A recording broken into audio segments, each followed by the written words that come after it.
Minibus armada taksi online terguling melintang di badan jalan Kiai Haji Agus Salim, Menteng, Jakarta Pusat. Mobil ini enggan mengurangi kecepatan lantaran ingin mengejar lampu hijau yang akan berakhir. Di saat bersamaan muncul sebuah sedan dari arah bundaran HI yang akan berbelok ke kiri. Tabrakan pun tak terhindarkan hingga taksi online terpental ke sisi kanan dan akhirnya terguling. Jadi dia dari sana, saya dari sini, dari bundaran HI. Dari HI abang, lurus. Saya keluar lampu hijau, saya ngejim 3 kali, bak-bak, karena saya tahu banyak motor yang suka nerobos. Saya jadi waspada, kasih tahu saya. Tapi mobil ini kencang ngebut, ada samping sama saya, dia melipir. Proses evakuasi dengan menggunakan mobil derek berlangsung cukup dramatis, di mana mobil sempat tersangkut di palang trotoar. Tidak ada korban jiwa dalam insiden ini. Kedua mobil beserta pengemudinya dibawa petugas ke kantor unit Laka Lantas Polres Metro Jakarta Pusat untuk penyelidikan lebih lanjut. Dari Jakarta, Rani Sanjaya, iNews melaporkan.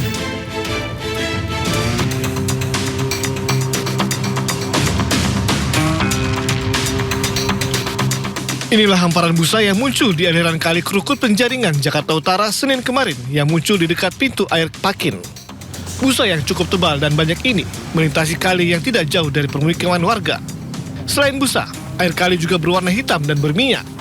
Puncak itu ada, apabila ini ke air agak naik. Itu busa banyak sekali. Sampai keluar tuh busa naik ke atas. Berterbangan. Sementara itu, Badan Air Dinas Lingkungan Hidup DKI Jakarta masih mencari tahu penyebab dan asal-usulnya. Akibat busa ini, banyak ikan yang mabuk hingga mati. Justru ya itu sebelum lebaran tuh udah mulai nih busa mengalir terus sampai sekarang itu. Sampai banyak sekali tuh busa, tahu dari mana ini, saya juga lagi masih menyelidiki dari mana, apa pembuangan dari mana, limbah dari mana, nggak tahu ini ya. Warga berharap adanya tindak lanjut agar busa tidak membuat lingkungan tercemar dan membahayakan kesehatan. Dari Jakarta, Sofyan Firdaus, iNews melaporkan.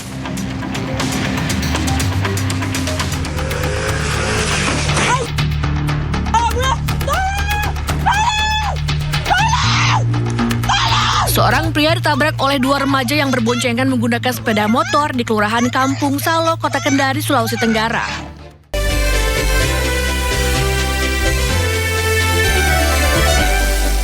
Halo, selamat siang pemirsa. Indosiang kembali hadir menemani aktivitas Anda bersama saya Indra Setiabudi. Berikut berita pilihan siang hari ini.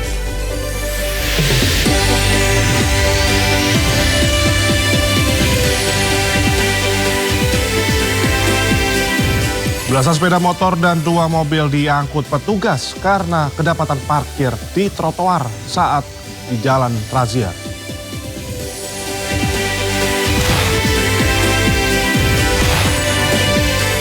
Balas serangan Zionis ke wilayah Beirut, Lebanon, Iran melancarkan rentetan serangan ke Israel.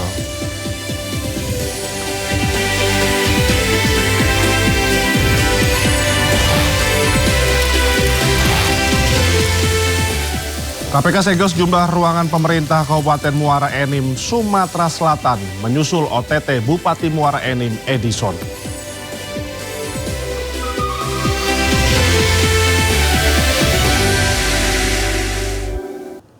Ya pemirsa, kita awali Indosiang dari gempa kuat mengguncang Pulau Sangihe, Sulawesi Utara. Peringatan dini tsunami sempat dikeluarkan di sejumlah wilayah tersebut.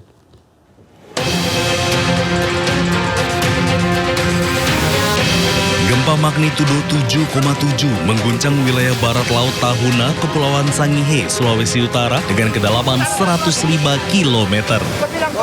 Putus perahu.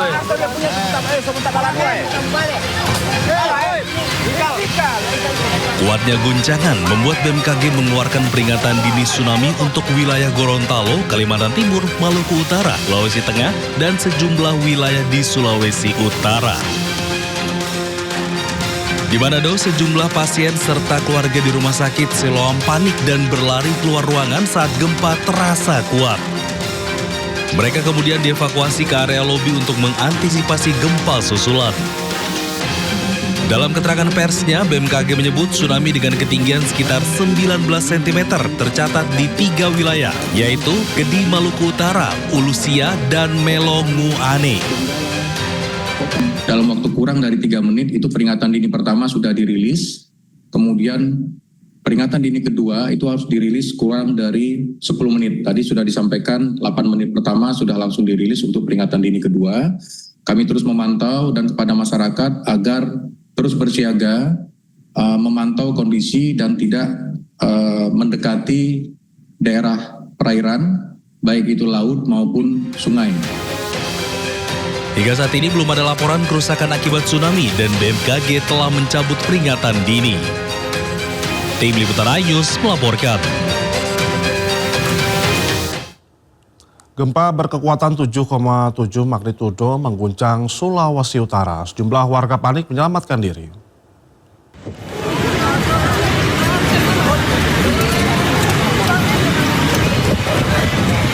Tuhan, bawa nasi kuning kita. Kepanikan terjadi saat gempa berkekuatan 7,7 magnitudo melanda kota Manado, Sulawesi Utara. Sejumlah warga panik dan berupaya menyelamatkan diri. BMKG juga mengeluarkan peringatan dini tsunami berstatus siaga di sejumlah wilayah di Sulawesi Utara. Ada pas di warung. Terus? Sementara jualan, pas gempa langsung lari keluar. Terus ini kan Ibu lihat setelah ini suasana bagaimana sekarang? Kenapa nih langsung datang di laut lihat bagaimana keadaan di laut, Mar. Paling memang tenang-tenang sih. Tapi orang tetap waspada, Dang. Karena apa langsung lihat? Takutnya air surut.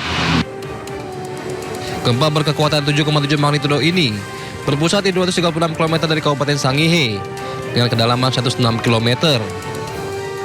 Dari Manado, Sulawesi Utara, Jeffrey Langi, iNews melaporkan. Sementara itu 3 wilayah Indonesia di perairan Maluku diterjang tsunami usai gempa di Mindanao, Filipina.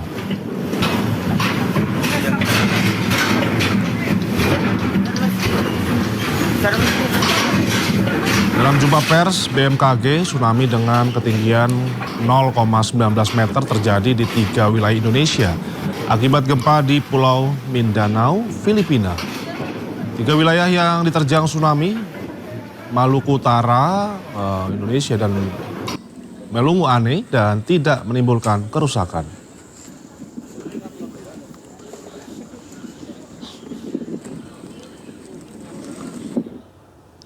Kita informasi lainnya pemirsa, jangan sepelekan kekuatan emak-emak karena sekali teriak bahkan maling bersenjata bisa tunggang lenggang. Seperti di Cengkareng, Jakarta Barat, 2 pencuri motor bersenjata kabur usai diteriaki seorang emak-emak.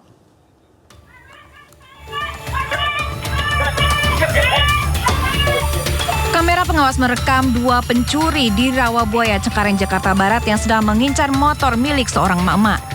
Tanpa pikir panjang, emak-emak itu langsung berteriak meminta bantuan. Meski sempat ditodong senjata oleh pelaku, pemilik motor terus berteriak hingga menarik perhatian warga. Warga yang mendengar teriakan korban langsung keluar dari rumah mereka dan berusaha mengejar pelaku. Namun kedua penjahat melarikan diri dan berhasil kabur. Meski tidak melapor ke polisi, korban tetap mengunggah ke media sosial sebagai pembelajaran bagi warga agar berhati-hati saat memarkir kendaraan mereka. Dari Jakarta, Rizky Falufi, iNews melaporkan. Ya pemirsa, petugas menggelar razia gabungan parkir liar di sejumlah wilayah di Jakarta.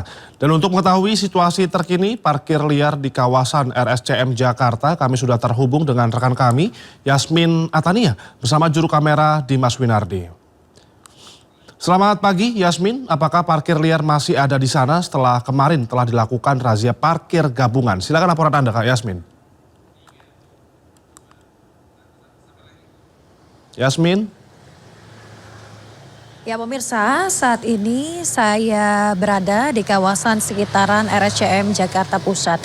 Sehari setelah Dinas Perhubungan DKI Jakarta melakukan penertiban parkir liar di kawasan ini, pantauan kami saat ini menunjukkan aktivitas parkir di bahu jalan dan juga gang-gang sekitaran RSCM ini masih terjadi.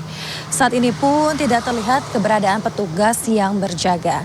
Sebelumnya pada Senin kemarin Dinas Perhubungan DKI Jakarta ini bersama TNI Polri, Satpol PP dan Dinas Sosial ini melakukan penertiban di sejumlah sejumlah titik di Jakarta, termasuk di kawasan RSCM tempat saya melaporkan saat ini. Dan dalam penertiban tersebut, petugas menindak kendaraan yang parkir sembarangan dengan mencabut pentil ban dan menderek kendaraan yang melanggar. Petugas juga menertibkan juru parkir liar di sejumlah titik rawan parkir liar di Jakarta.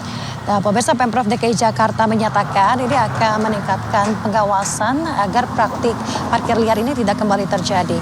Namun saat ini di sejumlah gang dan juga ruas jalan RSCM masih terlihat deretan kendaraan roda 2 yang parkir di bahu jalan. Beberapa pengendara mengaku membayar uang parkir secara langsung kepada juru parkir liar yang berada di lokasi. Adapun besaran tarif yang diminta ini berkisar Rp2.000 untuk sepeda motor. Dan pemirsa, memang terkait dengan aktivitas parkir di bahu jalan ini membuat ruang gerak kendaraan menjadi lebih sempit. Terlebih kawasan ini merupakan akses penting bagi pasien dan juga pengunjung rumah sakit. Sekian informasi yang dapat kami sampaikan, kembali ke studio. Baik, terima kasih Yasmin Atania dan juru kamera Dimas Winardi telah melaporkan langsung dari kawasan Jakarta. Selamat bertugas kembali, Yasmin. Ya pemirsa, warga temukan ratusan paspor berserakan di pinggir jalanan di Tangerang Selatan, Banten. Diduga paspor ini dibuang oleh orang tak dikenal.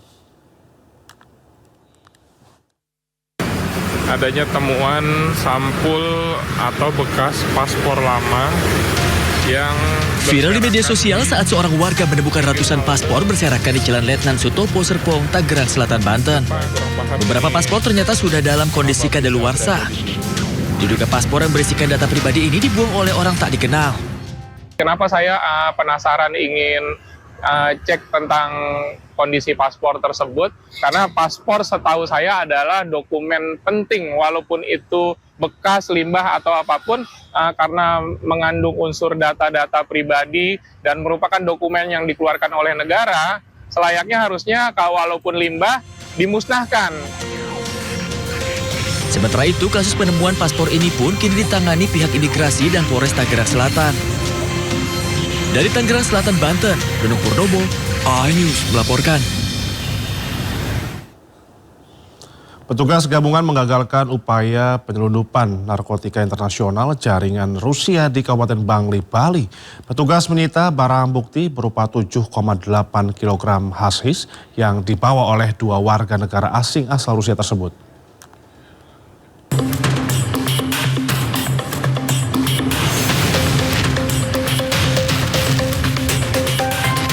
Tim gabungan Badan Narkotika Nasional bersama Kementerian Imigrasi dan Pemasyarakatan, Bea Cukai serta Polda Bali menggagalkan penyelundupan narkotika internasional jaringan Rusia di Kabupaten Bangli, Bali.